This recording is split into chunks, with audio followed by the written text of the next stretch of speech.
Do you know what a difference between an ultimatum and a non-negotiable boundary is? There's more on that coming up, so don't go anywhere.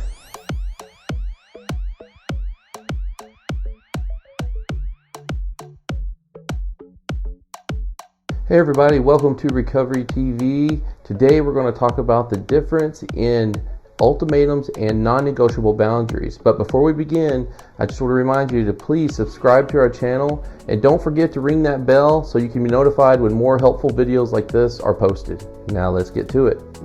So one thing I think we can all agree on when it comes to betrayal trauma recovery and the impact of infidelity, whether it be a single act of infidelity or something like chronic infidelity or even sex addiction, is that there is epic boundary failure involved. So it should come as no surprise to learn that learning to set boundaries is a big part of the recovery process. It's something that is worked on heavily in the beginning and monitored and reinforced throughout.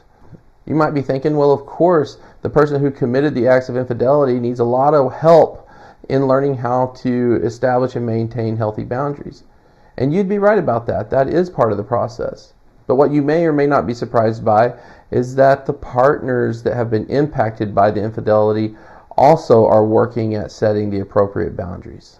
Whether or not they were good at that before they learned of the infidelity doesn't change how difficult it is to do after they learn about the infidelity.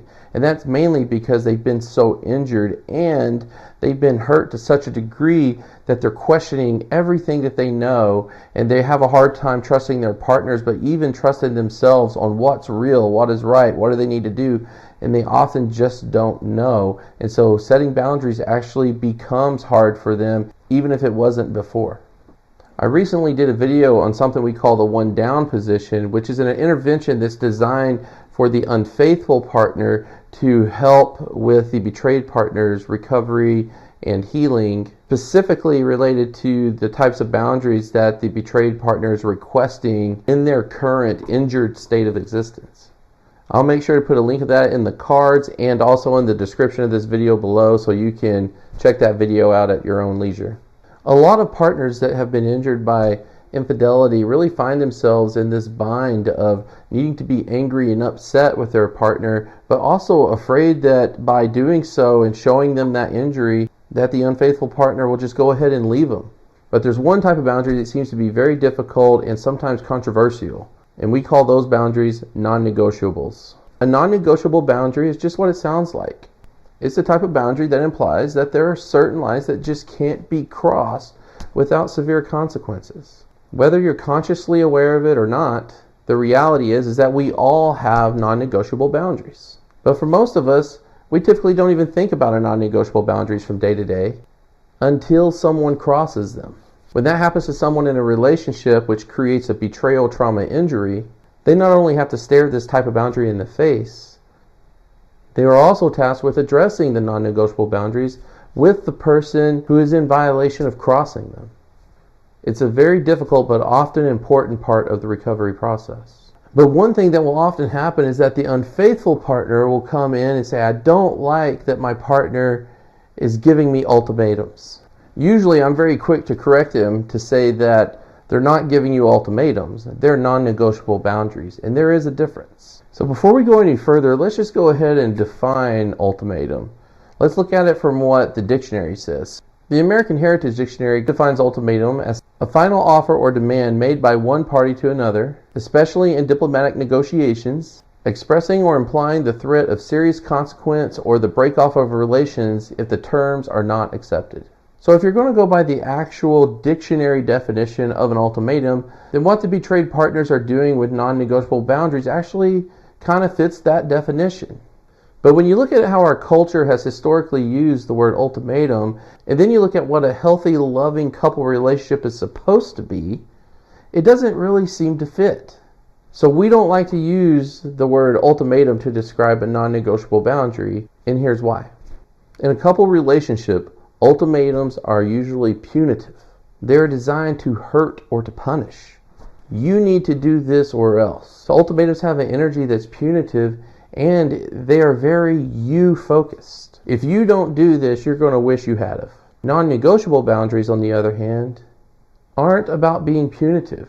It's about self-care.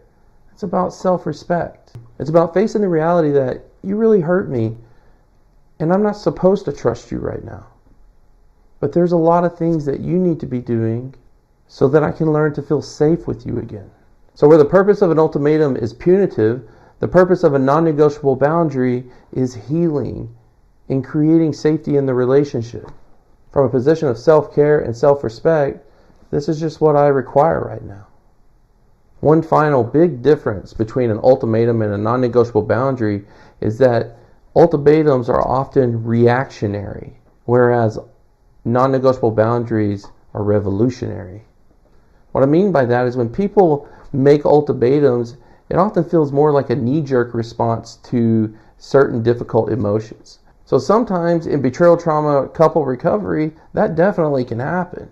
So it usually comes in the midst of a big fight or argument or some other emotionally intense situation. But non-negotiable boundaries aren't reactionary at all. Injured partners have often spent a lot of time in books, on podcasts, watching YouTube videos, and even consulting with their therapist to put these non-negotiable boundaries together. And from my experience, they often don't even deliver them or talk with their unfaithful partner for quite some time because they don't trust that they can follow through with the consequences that make the non-negotiable boundary effective. But what do you mean they're revolutionary, you might ask? Let me explain. Hal Runkle, who's a best-selling author and runs the website screamfree.org, says this about revolutions. Every revolution, no matter how large or small, always begins with one sentence. Every significant change to a system, whether it be a society, a nation, a company, or even a family like yours, always begins with the same communicated message.